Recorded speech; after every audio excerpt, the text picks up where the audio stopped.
पास सारे लोगों की एजेस हैं, और ये हमारे पास यहाँ पे इनके नाम हैं।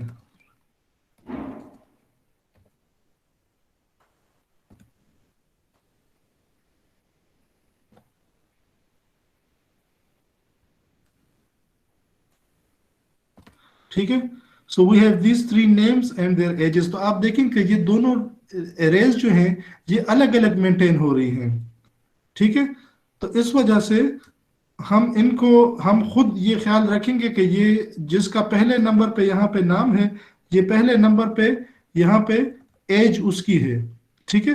तो हम ये कोरिलेशन कर सकते हैं। For example, see out person 1, see out names 80 और एज 80, क्योंकि हमें पता है कि पहली एरे में जिसका 0 पे एज है, अगली में उसी का 0 पे नाम है। ठीक है। तो अगर इसको हम चलाएं तो ये हमें प्रेजेंट कर है कि person 1 का नाम अली है और उसकी एज जो है वो 10 है।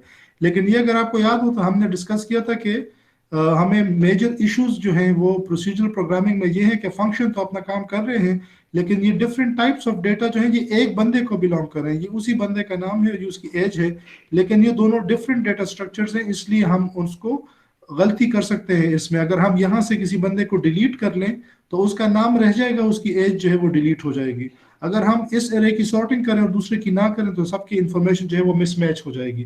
तो ये मेजर एक इशू था हमारे पास प्रोसीजरल प्रोग्रामिंग में, कि हमारे पास अगर एक ऐसा यानी किसी ऐसी चीज के बारे में हम इंफॉर्मेशन रखना चाहते हैं जो एक वैल्यू से रिप्रेजेंट हो सकती है, फिर तो ठीक है। फॉर एग्जाम्पल, अगर हमारा जो है लेट से कोई बिजनेस है and we are making chairs. ठीक है। So if I am only interested in the prices of chairs तो फिर तो मुझे मसला नहीं आएगा। लेकिन अगर मैंने एक चेयर के बारे में मल्टीपल इंफॉर्मेशन रखनी है, मतलब इस चेयर का कलर क्या है, इसकी प्राइस क्या है, और इसकी जो है मटेरियल इसका क्या है, और इसका लेट से वेट क्या है, तो अगर मैंने ये सारी इंफॉर्मेशन रखनी है एक चेयर के बारे में और मुझे हर चेयर के बारे में ये सारी इंफॉर्मेशन चाहिए होगी, तो अब ये तीनों या ये चारों चीजें मिलके एक चेयर की इंफॉर्मेशन बना रही है। तो अगर मैं चार डिफरेंट एरेज बनाऊंगा तो मेरे गलती करने के चांसेस ज्यादा हैं, because these arrays are independent of each other. ये हो सकता है कि मैं एजेस को सॉर्ट करूं और नेम्स को ना करूं। ठीक हो गया? सही। जी, सही है। यस ठीक। अच्छा, तो ये बेसिकली वो ज़रूरत थी जिसके लिए हमें स्ट्रक्चर्स बनाने की, हमें स्ट्रक्चर्स बनाने चाहिए, क्योंकि उससे क्या होगा, हम इस नेम को इस एज के साथ टाई कर देंगे, और अब ये गलती नहीं होगी कि नाम आगे चला जाए और एज रह जाए, या नाम डिलीट हो जाए और एज रह जाए। उसको ख़त्म करने के लिए हम इन दोनों को एक साथ पैकेज कर लेंगे और उसको एक साथ बंद कर देंगे। द सेम वे चेयर्स के लिए अगर हमें ये सारी इंफॉर्मेशन चाहिए तो हम हर चेयर के लिए सारी इंफॉर्मेशन को कंबाइन कर देंगे और उसको एक टाइप रिप्रेजेंट कर देंगे। ये बिल्कुल ऐसा ही है जैसे फिजिक्स में हमारे पास बेसिक डेटा टाइप्स या यूनिट्स होते थे। मसलन सेकंड हो गया, मीटर हो गया, ये हमारे पास बेसिक यूनिट्स होते थे, और फिर हम उनको मिला के डिफरेंट डिराइव्ड यूनिट्स बनाते थे उनसे। तो यहाँ पे हम इन अ वे डिराइव्ड टाइप्स बनाएंगे। वो टाइप्स जो हैं वो नए होंगे, वो कस्टम होंगे, हमारे बनाए हुए होंगे, लेकिन वो इन ही बेसिक टाइप्स को डिफरेंट ऑर्डर में कंबाइन करके इन्हीं से हम बनाएंगे। उसके लिए हम कीवर्ड यूज करेंगे स्ट्रक्ट। ठीक है, टू डिफाइन अ स्ट्रक्चर। हमारा स्ट्रक्चर किस चीज को रिप्रेजेंट कर रहा है, लेट से हम पहले की बात कर रहे हैं तो वो पर्सन को रिप्रेजेंट कर रहा है। ठीक है। हम जो भी स्ट्रक्चर बना रहे हैं वो एक पर्सन को रिप्रेजेंट करेंगे, और यहाँ पे आप ये ख्याल करें कि ये ब्रैकेट के बाद यहाँ पे ये सेमीकोलन आया हुआ है। ठीक है। अब अगर मैं ये नाम यहाँ पे दे दूं इंट एज, ठीक है, कि मेरे पास जो भी पर्सन होगा, अब मैं एक पर्सन की बात कर रहा हूं, उसका नाम में मुझे इंटरेस्ट है और मुझे उसका एज चाहिए। तो ये दो चीजें जो हम यहाँ पे कर रहे थे, ये दोनों इंफॉर्मेशन मुझे चाहिए हर बंदे के लिए। ठीक हो गया? तो ये इंफॉर्मेशन अगर मेरे पास हो तो मैं उस बंदे को अपने पास उसकी इंफॉर्मेशन स्टोर कर सकता हूँ, और उसके साथ जो डिफरेंट ऑपरेशन है वो मैं परफॉर्म कर सकता हूँ। तो अब यहाँ पे मैं क्या करूंगा, मुझे ये दोनों नहीं चाहिए अब। ठीक है। अलग अलग अरेज मेंटेन करने की जरूरत नहीं है। यहाँ पे अब मैं इसको कॉल करूंगा। अब इसमें ये देखें, ये पर्सन क्या है, इट्स ए डेटा टाइप। ठीक है। लेकिन ये कस्टम डेटा टाइप है, ये इंट फ्लोट वगैरह नहीं है जो हमें बाय डिफॉल्ट मिले थे, ये हमने अपनी मर्जी का एक डेटा टाइप बना लिया है। और डेटा टाइप का फायदा क्या होता है कि जैसे मैं इंट ए कर सकता हूँ, ए टाइप इंट टाइप का एक वेरिएबल बना सकता हूँ विद द नेम ए। अब मैं पर्सन टाइप का भी एक वेरिएबल बना सकता हूँ, क्योंकि मैंने क्या किया, पर्सन टाइप का एक पर्सन एक टाइप जो है वो नई डिक्लेयर कर दी है। ठीक है, तो अब मैं पर्सन टाइप का वेरिएबल बना सकता हूँ, let's say we call it P1। ठीक है, अब कंपाइलर को पता है कि पर्सन क्या है, और जिस तरह से उसको इंट फ्लोट का पता है उस तरह से मैं पर्सन की टाइप के वेरिएबल्स बना सकता हूं। इस P1 को हम कहते हैं कॉम्प्लेक्स वेरिएबल्स। ठीक है, ये हमारे पास स्ट्रक्चर आ गया।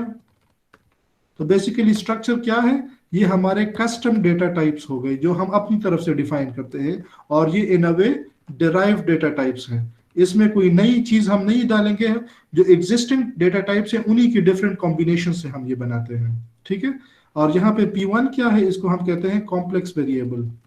ये हमने उस टाइप की तरह का एक वेरिएबल बना दिया। इसको कॉम्प्लेक्स वेरिएबल क्यों कहते हैं, क्योंकि इसके अंदर मल्टीपल इंटरनल पार्ट्स होंगे। जैसे इंट फ्लोट के अंदर एक ही वैल्यू होगी, इसके अंदर मल्टीपल पार्ट्स होंगे और हर पार्ट के अंदर अलग वैल्यू होगी। तो अब मैं क्या करूंगा, P1 डॉट एज, P1 का मैं एज डिफाइन कर सकता हूं, क्योंकि मैंने कहा हुआ कि मेरे पर्सन के अंदर जो है एक एज का पैरामीटर होगा। तो लेट से उसकी एज मैंने सेट कर दी है 31, और P1 का जो नाम है उसको मैंने सेट कर दिया है अली पे। ठीक है, तो ये अब मैंने पर्सन 1 डिफाइन कर दिया है, और ये पर्सन 1 जो है इसको जब मैं एक्सेस करूंगा तो मैं इसको P1 के साथ एक्सेस करूंगा, क्योंकि अब एज और नेम जो है ये इंडिपेंडेंट वेरिएबल नहीं है, ये इस P1 का हिस्सा है।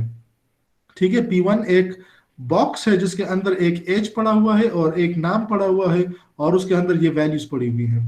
तो अब मैं इस एज को किसी और के साथ एसोसिएट नहीं कर सकता, मैं इस नाम को बाय मिस्टेक किसी और एज के साथ नहीं ले जा सकता। मैं ये नहीं कर सकता कि एज को डिलीट कर दूं और नाम रह जाए, क्योंकि together they are now labelled as P1। तो मैं इसको अगर सॉर्टिंग करूंगा, डिलीट करूंगा, तो P1 एज अ होल कहीं आगे पीछे सॉर्टिंग में जाएगा, P1 as a whole delete होगा। ये नहीं होगा कि नाम रह जाए और एज चली जाए। So that's how we are going to access these structures. Let say मुझे एक और बंदा भी चाहिए, तो मैं P2 बना लूंगा। P2 डॉट एज क्या सेट करनी है, 24। P2 डॉट नेम क्या होगा, अहमद। तो ये हमारे पास जो है ये फिलहाल अगर दो पीपल हैं तो ये आ गया। अब जैसे हम उनको एरे के इंडेक्सेस से एक्सेस कर रहे थे, यहाँ पे हम क्या कहेंगे, सी आउट पर्सन्स। अच्छा, पहला पर्सन जो है उसका P1 डॉट नेम। ठीक है, अब हमें एरे के इंडेक्सेस की जरूरत नहीं है, हम डायरेक्ट इस वेरिएबल को एक्सेस करेंगे। और P1 डॉट एज, ये उसकी एज आ गई। सी आउट P2 डॉट नेम और P2 डॉट एज, ये हमारे पास दूसरे बंदे की एज आ गई। ठीक है, अब हम इसको अगर एक्सेस करेंगे, यहाँ पे ये कोड को चलाएं। अच्छा, ये सेमीकोलन मिसिंग है यहाँ पे। ठीक हो गया, पर्सन्स आ गए। पर्सन 1 का नाम अली है, एज उसकी 31, और अहमद और 24। तो ये आप देखें तो हम एग्जैक्टली वही काम कर रहे हैं, लेकिन हमारे गलती करने के चांसेस क्यों कम हो गए, क्योंकि नाम और एज जो है ये अब इंडिपेंडेंट वेरिएबल्स नहीं है, ये एसोसिएट हो गए P1 के साथ। ठीक है, तो P1 इसका पैकेज है, और P1 या होगा या नहीं होगा। P1 होगा तो नाम और एज दोनों नहीं, दोनों होंगे। P1 नहीं होगा तो ये दोनों नहीं होंगे। तो ये नहीं होगा कि एक चीज रह जाए और दूसरी निकल जाए। अगर एक पर्सन को मैंने रिमूव करना है, तो मैं उसकी जो भी ऑब्जेक्ट है या वेरिएबल है उसको रिमूव करूंगा और उसकी सारी इंफॉर्मेशन चली जाएगी, और अगर वो है तो उसकी सारी इंफॉर्मेशन मेरे पास रहेगी। अगर मैं सॉर्टिंग करूंगा तो ये सारी इंफॉर्मेशन एक साथ आगे पीछे मूव करेगी। सर जी, सर अगर P1 की हमारे पास एज नहीं है और हम उसका सिर्फ नाम शो करना चाहते हैं तो वो हो सकता है या नहीं? अगर एज नहीं है और सिर्फ नाम शो करना चाहते हैं, जी सर। हाँ बिल्कुल। वो देखें, अगर मेरे पास अभी फिलहाल इसकी एज नहीं है तो इसको मैं खाली छोड़ दूंगा। अब अगर मैं इसको चलाऊंगा तो उसकी एज नहीं डिस्प्ले होगी। ठीक है, सिर्फ उसका जो नाम नहीं डिस्प्ले होगा, सिर्फ एज डिस्प्ले हो जाएगी। सर ये स्ट्रक्चर को नेम के ऊपर डिक्लेयर करना पड़ता है? देखें, ये मेन के ऊपर इसलिए हम डिक्लेयर करते हैं कि अगर इसको हम मेन के ऊपर डिक्लेयर ना करें, आपको मैंने फंक्शंस के बारे में क्या बताया था कि अगर फंक्शन को हम नीचे डिफाइन करते हैं ना, मेन से नीचे, तो कॉल तो हमने उसको मेन के अंदर से करना है। तो कंपाइलर को नहीं पता चले कि इस नाम का कोई मेन है कि नहीं, तो वो क्या करेगा, वो आपको एरर जनरेट करेगा कि ये अननोन टाइप है। तो इसलिए जब हम पर्सन को यहाँ पे डिफाइन करेंगे तो उसको पता होना चाहिए कि पर्सन क्या चीज है, तो वो उसको ऊपर पहले से पता होना चाहिए। Okay sir. हाँ, एक चीज शायद हम जावा में तो कर सकते हैं। मैं यहाँ पे जरा एक सेकेंड इसको ट्राई कर लूँ कि वो पॉसिबल है कि नहीं। ये हो गया कॉपी, और हम इसको यहाँ पे डिफाइन ही नहीं करते, हम इसको यहाँ पे ख़त्म कर देते हैं। ये मैंने चेक नहीं किया इस पे, जस्ट देखते हैं कि ये काम करता है सी प्लस प्लस में कि नहीं। अच्छा, यहाँ पे नहीं करता, तो ये वो चीज़ अलाउ नहीं कर रहा कि हम स्ट्रक्ट को जस्ट नाम यहाँ पे दे दें और उसको कहें कि वो नीचे उसको एक्सप्लोर कर ले। सो हमें इसको लाजमी ऊपर ही डिफाइन करना पड़ेगा। ठीक है, अगर आप ऊपर नहीं डिफाइन करेंगे तो वो कहेगा कि ये अननोन टाइप है, मुझे तो नहीं पता पर्सन क्या चीज़ है, क्योंकि अगर आपने नीचे किया तो अभी तक तो कंपाइलर वहां तक पहुंचे ही नहीं है। आप उसको कहते हो कि पर्सन टाइप का वेरिएबल बनाए, लेकिन उसे अभी तक आपने ये बताया नहीं है कि पर्सन क्या चीज़ है। जी सर, समझ आ रही सर। ठीक है। अच्छा, अब जिस तरह से लेट से ये देखिए, हमने हमें तो 2% हमने यहाँ पे ऑब्जेक्ट्स बना लिए, लेकिन अगर मुझे ज्यादा पर्सन चाहिए, मुझे 30 चाहिए, 40 चाहिए, तो मैं इतने ज्यादा वो तो नहीं बना सकता, इतने ज्यादा ऑब्जेक्ट्स। ठीक है, उनको बाय नेम पर कॉल करना मुश्किल हो जाएगा। तो जिस तरह से हम बेसिक टाइप्स की एरे बनाते हैं, उस तरह से हम कॉम्प्लेक्स टाइप की भी एक एरे बना सकते हैं। तो लेट से मेरे पास 10-12 लोग हैं और मैं नहीं चाहता कि मैं सबके लिए अलग अलग ये बनाऊं, तो मैं पर्सन टाइप का एक एरे बना लेता हूं यहाँ पे। ठीक है, और यहाँ पे सर सर ये कुछ बंदे आ रहे हैं तो उनको अलाउ कर दो सर। अच्छा अच्छा, मेरे पास तो नहीं है कोई रिक्वेस्ट यहाँ पे। सर वो कह रहा था कि मेरा नहीं हो रहा है, मैं इन नहीं हो रहा हूँ। हाँ, अच्छा चलें, ठीक है, अगर रिक्वेस्ट दोबारा आ जाती है तो।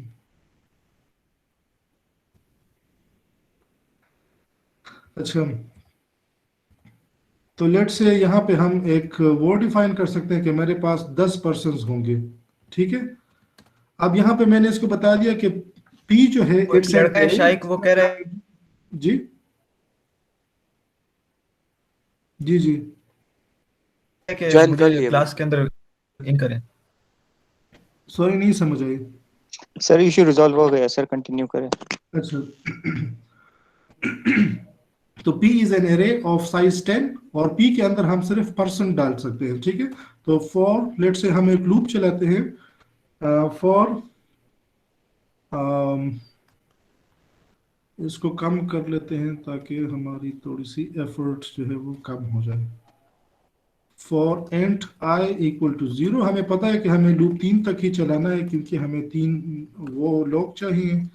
ये आ गया। उसके बाद हम यहाँ पे इसको एक ब्लॉक डिफाइन कर लेते हैं। ठीक है, और पर्सन टाइप का एक वेरिएबल, इसको लेट से हमने यहाँ पे P1 बना दिया, और इसको हम हर इटरेशन में P1 बनाएंगे। P1 dot CN, P1 dot as, उसको बल्कि प्रिंट भी कर देते हैं, cout enter name,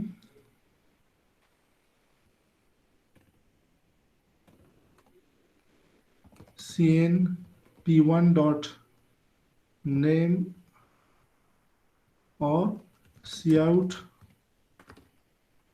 inter age, CN P1 dot age. तो ये C1 से हमने ये दोनों इंफॉर्मेशन ले ली। अब हम क्या करेंगे, इसको हमने प्लेस करना है कहाँ पे, तो P में जो भी इंडेक्स है उसमें हम प्लेस कर देंगे। अभी अगर हमारे पास कोई भी यूजर नहीं है तो ये I की वैल्यू 0 होगी, और I एट 0 पे हम क्या कर देंगे, P1 को असाइन कर देंगे। ठीक है, और इस तरह से बाकी जो है उसके लिए भी ये हो जाएगा।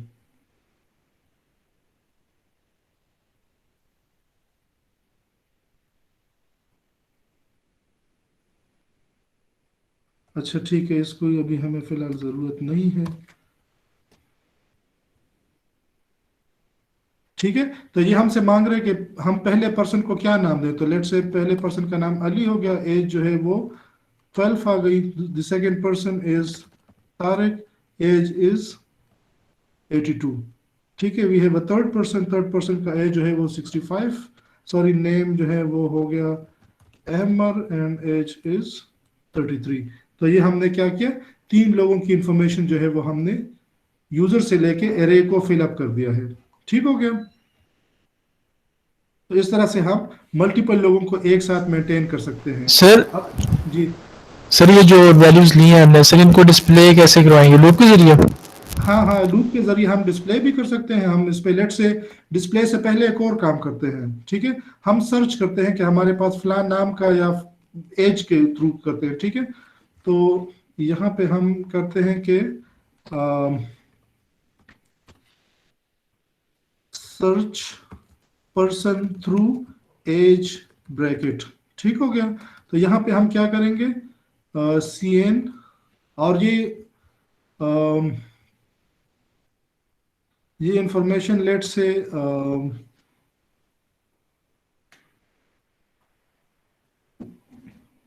अच्छा चलिए फिलहाल इसको यूजर से ही लेते हैं।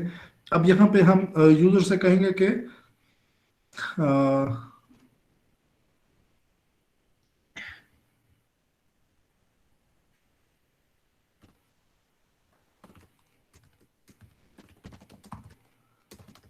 Search by as,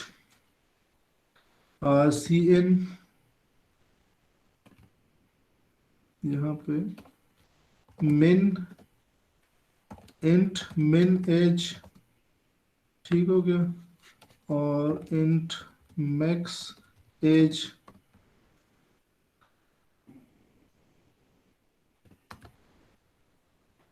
cout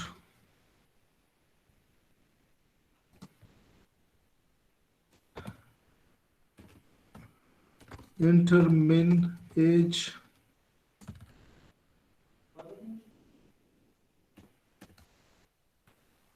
CN min age cout enter max age CN max age। अब हमने क्या किया, यूजर से 3 जो है मिनिमम एज और मैक्सिमम एज का वो ले लिया। इस लूप को मैं रिमूव कर देता हूं ताकि हमें यूजर से इतनी ज्यादा इनपुट ना लेनी पड़े। उसके लिए मैं इसको जरा डायरेक्ट कर लेता हूं। ठीक है, P80 के अंदर क्या पड़ा है,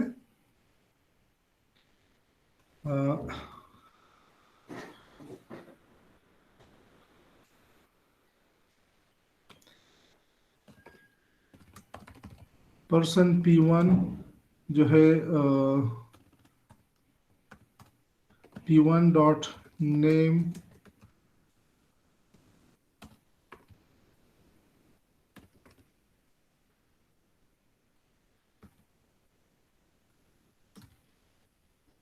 कॉपी, ये हो गया P2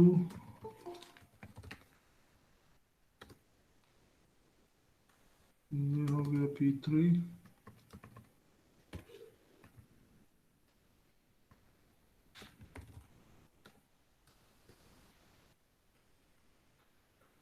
ठीक हो गया। ये हमारे पास ये लोग आ गए और जहाँ पे हम इसको कहते हैं कि P1.0 जो है उसमें P1 डाल दो, P81 जो है उसमें P2 डाल दो और P8 ये हम यूजर से ले सकते हैं। मैं सिर्फ अपना जो इनपुट की वैल्यूज हम उधर एंटर करेंगे उसको, उस एफर्ट को मिनिमाइज करना चाह रहा हूँ। तो ये पहले से हमारे पास यूजर्स का डेटा पड़ा हुआ है। हम यूजर से पूछेंगे कि वो बाय नेम सर्च करे और हमने यूजर से एज की ब्रैकेट ले ली है मिन और मैक्स की। ठीक है, तो यहाँ पे हम देखेंगे कि for I int I equal to 0, I is less than 3, I plus plus, if P at I। ठीक है, हर एड्रेस पे हम चेक करेंगे कि ये जो बंदा है, if P at I is greater than और इक्वल टू भी साथ चले कर देते हैं, ग्रेटर देन और equal to min age and P at I is less than और इक्वल टू max एज। ठीक है। अगर किसी यूजर की एज इन दोनों की ब्रैकेट्स के बीच में है तो क्या करो, उसका नाम मुझे बता दो। तो ये क्या करेगा, सी आउट P8I, ये जो भी बंदा है, डॉट नेम, उसका नेम जो है वो डिस्प्ले कर दे। ठीक हो गया, समझ आ रही है? हमारे पास पहले से एरे के अंदर 3 लोग हैं। हम इस फंक्शन को चलाएंगे तो ये हमें पूछेगा कि अच्छा इंटर मिन एज, ये कहाँ पे मसला दे रहा है? सर लड़के आए हैं, वो कह रहे हैं एक्सेप्ट कर लें। अच्छा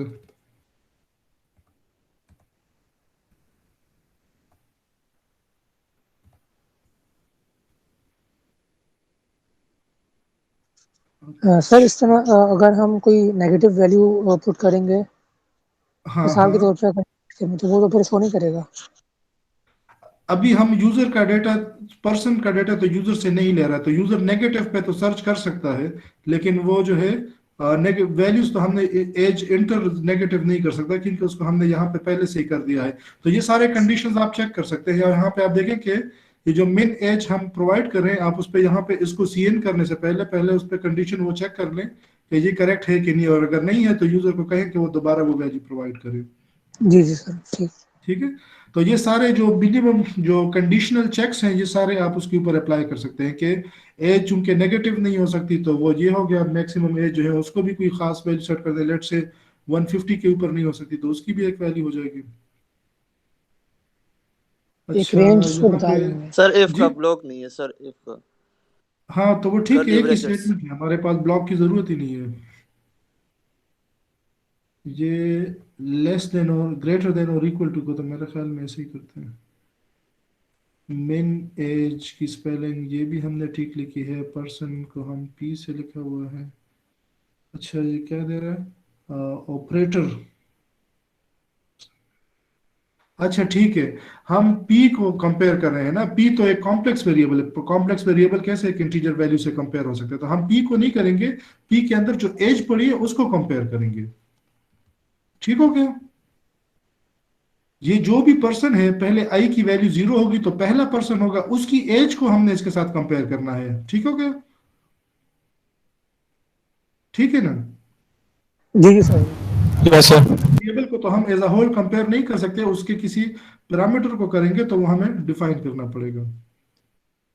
अच्छा अब ये कह रहे हैं search by age, enter minimum age. तो मिनिमम एज लेट से मैं इसको कहता हूँ कि वो है 14, और मैक्सिमम एज जो है वो 80 के। मुझे 14 और 80 के बीच में जितने लोग हैं उनके नाम डिस्प्ले कर दें। ठीक है। तो नाम इसने मुझे कोई नहीं दिया, विच मीन्स के शायद हमारे पास इस रेंज के अंदर होने तो चाहिए। अ, हाँ हमारे नहीं पास 2 लोग इसको डिस्प्ले करने चाहिए थे, देखते हैं क्यों नहीं कर रहा। सो यहाँ पे कंडीशन को दोबारा चेक करते हैं। If P I dot age is greater than min age, इस बंदे की जो भी एज है वो अगर मिन एज से ज्यादा है, and the age of that person is less than min age, ये दोनों कंडीशंस ट्रू हो तो उसका नाम डिस्प्ले कर दो। सर इसको और करके देखेंगे क्या, क्या पता उससे हो जाए। नहीं क्या पता तो नहीं, इसको दोनों कंडीशन मतलब हमें दोनों देखने हैं ना, कि इससे बड़ी भी ना हो और उससे छोटी भी ना हो। छोटी भी ना। हाँ तो दोनों कंडीशंस तो मीट करना चाहिए। अगर मैं जो है -5 कर दूं, तो -5 जो है वो मिन से तो छोटी है, लेकिन ये मैक्स वाली कंडीशन फुलफिल हो जाएगी कि मैक्स से छोटी वैल्यू है।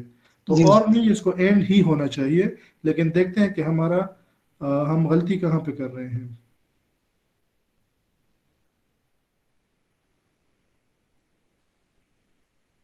अच्छा एक और काम करते हैं कि कंडीशन चेक करने से पहले हम जरा पर्सन को जो है उसकी एज डिस्प्ले भी कर देते हैं। ठीक है।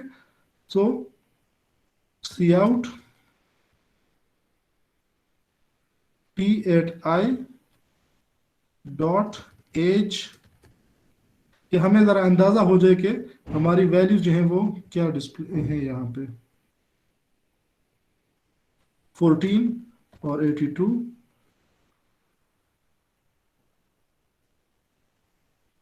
अच्छा ये पहली वैल्यू तो 11 ठीक है, ये बाकी दो जो है ये गार्बेज वैल्यू उठा रहा है। तो ये क्यों गार्बेज वैल्यू उठा रहा है, यहाँ पे देखते हैं। अच्छा समझ आ रही है क्यों गार्बेज वैल्यू उठा रहा है? नहीं सर। ये देखें, हमने 3 वेरिएबल बनाए, P1, P2 और P3, और हम सिर्फ P1 के साथ ही खेल रहे हैं, बाकी दो के वैल्यूज को हम चेंज नहीं कर रहे। तो ओके। P1 का नाम और एज अली और 23 हो गया, इसको P2 ने हम उसी को चेंज कर रहे हैं, P1 को बार बार। ठीक हो गया। सही तो सही। इसलिए उनकी एजेस के अंदर और उनके ऑब्वियसली नाम के अंदर भी वहां पे गार्बेज वैल्यूज पड़ी हुई थी। अब इसको ठीक काम करना चाहिए। अब इसको हम कहते हैं कि मुझे वो सारे लोगों के नाम दिखाओ जिनकी एज 14 से 82 तक है, और वो दो लोग हैं, अली और अहमद। और उसको हम यहाँ से वेरीफाई कर सकते हैं कि हमारे पास अली की एज 23 है और अहमद की 43 है। तो ये वो दो लोग हैं जो 14 और 82 के बीच में जिनकी एजेस हैं। ठीक है। जी सर। तो इस तरह से हम लूप के थ्रू डेटा CN कर सकते हैं, हम लूप के थ्रू उनको प्रिंट कर सकते हैं, हम लूप के थ्रू उनको जो है उनको जो है ये उन सर्च वगैरह के ऑपरेशन भी उसके अंदर परफॉर्म कर सकते हैं। ठीक है। अब लेट से सही। हमने यहाँ पे एक फंक्शन डिफाइन करना है, void डिस्प्ले, और उसको हम पास करेंगे %p। ठीक हो गया। सो फॉर, और इसकी लेंथ भी पास कर देते हैं कि इसके अंदर कितनी वैल्यूज हैं। So for i int i is equal to 0, i is less than a, i plus plus,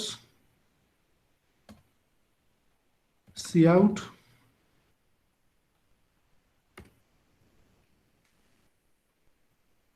p at i dot name p at i dot age and l। तो ये क्या किया हमने, instead of printing all the persons with in the main body, हमने उसके लिए एक अलग से फंक्शन बना दिया है। ठीक है। और ये हमारे लिए ये प्रिंटिंग का काम करेगा। तो यहाँ पे अब हम क्या करेंगे, यहाँ पे हम उसको कॉल कर लेते हैं।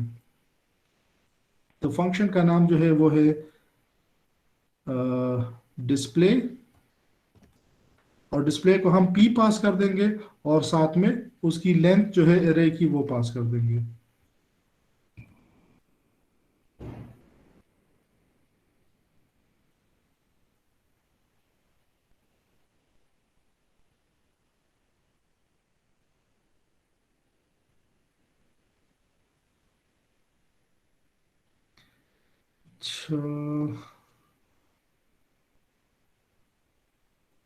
अच्छा, इसको हमें एरे बताना पड़ेगा कि इट्स एन एरे। ठीक हो गया। तो ये इस फंक्शन ने क्या किया, हमारे लिए सारा कुछ जो है वो डिस्प्ले कर दिया है। ठीक हो गया। जी सर। हमने इसको सारे पर्सन्स की एरे पास कर दी कि ये सारे नाम जो है ये मेरे लिए डिस्प्ले कर दो, और ये काम हम अलग से एक फंक्शन के थ्रू कर रहे हैं डिस्प्ले के साथ। तो ये जो हम सर्च वाला सारा काम कर रहे थे, तो लेट से उसको हम यहाँ पे मेन के अंदर नहीं करते, और इसको भी हम यहाँ से उठा के सर्च का एक अलग से फंक्शन बना देते हैं। ठीक है। लेट से ये हमें नेम रिटर्न करेगा which is of type string. ठीक है। सर्च जो है वो इस फंक्शन का नाम हो जाएगा। इसको भी हम पर्सन टाइप की एक एरे पास करेंगे और उसकी लेंथ पास करेंगे, और ये फंक्शन क्या करेगा, ये फंक्शन जो है वो यूजर से ये एजेस लेगा मिनिमम और मैक्सिमम। उसके बाद जो है ये यही काम करेगा, ये लूप चलाएगा, इसको ए तक चलाएगा, और यहाँ पे जो है ये चेक करेगा कि अगर वो कंडीशन फुलफिल हो रही है तो उस बंदे का नाम जो है उसको प्रिंट नहीं करेगा बल्कि उसको रिटर्न कर देगा। Return p at i dot name को रिटर्न कर देगा, क्योंकि हमने रिटर्न टाइप स्ट्रिंग रखी है, तो ये उसको यहाँ पे प्रिंट नहीं करेगा बल्कि रिटर्न कर देगा। अगर ये इस लूप से बाहर आ गया तो इसका मतलब ये है कि रिटर्न की स्टेटमेंट नहीं कॉल हुई, जिसका मतलब ये है कि इसको कोई बंदा ऐसा नहीं मिला। तो उस केस में हम क्या कर लेते हैं, हम नल स्ट्रिंग को रिटर्न कर देते हैं कि कोई बंदा ऐसा नहीं है। ठीक हो गया सर? जी। सर अगर एक भी बंदा ऐसा हुआ तो सर, अगर मतलब 2 बंदे हुए सेम एज के, तो उनमें मसला आ जाएगा। आपकी ठीक है, हाँ बिल्कुल। ये पहले ही बंदे को रिटर्न कर देगा, ये अगले तक जाएगा ही नहीं।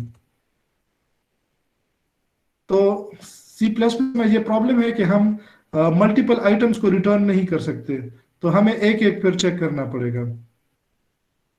या तो हम यहीं पे डिस्प्ले कर दें, अगर हमने रिटर्न करना है तो रिटर्न हम एक से ज्यादा वैल्यू नहीं कर सकते। ठीक है जी सर। Yes sir. हम सी प्लस प्लस में ऑल्दो बाकी लैंग्वेजेस के अंदर रिकॉर्डेड लेक्चर अपलोड होगा कि नहीं? जी दोबारा बताएं। ये लेक्चर अपलोड होगा कि नहीं? हाँ जी वो पूछ रहे हैं कि ये लेक्चर अपलोड करेंगे आप? हाँ हाँ, ये मैं अपलोड कर दूंगा। ठीक है सर जी। मैं कह रहा हूँ कि ये लेक्चर अपलोड होगा कि नहीं, ये जो आप रिकॉर्ड कर रहे हैं? हाँ हाँ, ये अपलोड होगा।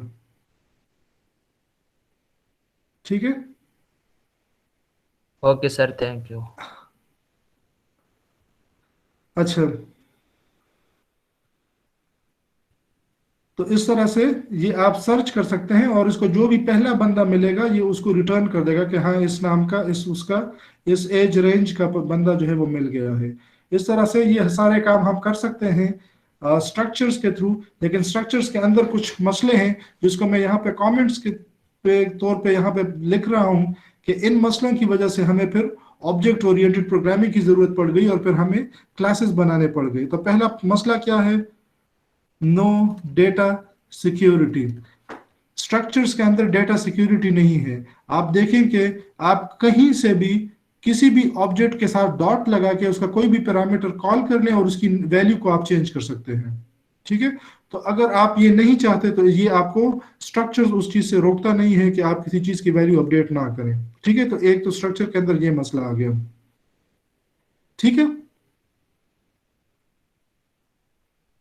हम ये नहीं चाहते कि हर एक के पास ये एक्सेस हो कि वो ऑब्जेक्ट के पास एट्रीब्यूट का नाम लिखे डॉट के साथ और उसको कहीं से भी उसकी वैल्यू चेंज करें, क्योंकि इससे एम्बिग्विटीज या गलती करने के चांसेस काफी ज्यादा बढ़ जाएंगे। So this is the one of the problems that we have in structures. इसने हमारा ये काम तो आसान कर दिया कि मल्टीपल डेटा मेंबर्स को कंबाइन करके उसका एक टाइप बना दिया है, लेकिन ये एक और मसला जो है इसको ये टैकल नहीं कर रहा। दूसरा मसला क्या है? ये जो डिस्प्ले का फंक्शन है ये जरूरी नहीं है कि ये सिर्फ इसी के लिए काम करे। यहाँ पे तो हम इसको पर्सन पास कर रहे हैं, लेकिन अगर हम इसके अंदर कोई और सिंपल इसको नंबर स्ट्रिंग वगैरह पास करते तो इस फंक्शन को हम बाय मिस्टेक किसी और डेटा टाइप के साथ भी कॉल कर सकते हैं। सो बेसिकली इस फंक्शन से ये पता नहीं चल रहा कि ये फंक्शन जो है ये सिर्फ पर्सन के लिए डिफाइन है और ये किसी और मकसद के लिए यूज नहीं होगा। So there is no direct binding between types and functions. ठीक है, तीसरा मसला क्या है कि अगर मेरे पास यहाँ पे ये पर्सन की टाइप मैंने डिफाइन कर दिया और पर्सन के अंदर एज भी है और नेम भी है, अभी अगर यहाँ पे मुझे एक और वो चाहिए स्ट्रक्ट स्टूडेंट, तो स्टूडेंट के अंदर क्या होगा? स्टूडेंट का मेरे पास एज भी होनी चाहिए, मुझे उसके पास उसका नाम भी होना चाहिए और मुझे उसका लेट से रोल नंबर भी होना चाहिए। ठीक है, तो यहाँ पे आप देखें कि मेरे पास एज और स्ट्रिंग नेम जो है ये दोनों वही हैं जो पर्सन के लिए भी थे, तो वो यहाँ पे मुझे रिपीट करने पड़ रहे हैं।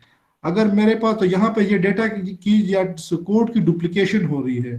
तो अगर मेरे पास इनहेरिटेंस होती तो इसको मुझे डुप्लीकेट करने की जरूरत नहीं पड़ती और उसको मैं एक ही जगह पे डिफाइन करता और ये दोनों के लिए काम करता। तो हमारे पास कोड के अंदर डुप्लीकेशन है, duplication of code, because inheritance is not allowed. अगला मसला इसके अंदर क्या है कि अगर मेरे पास मल्टीपल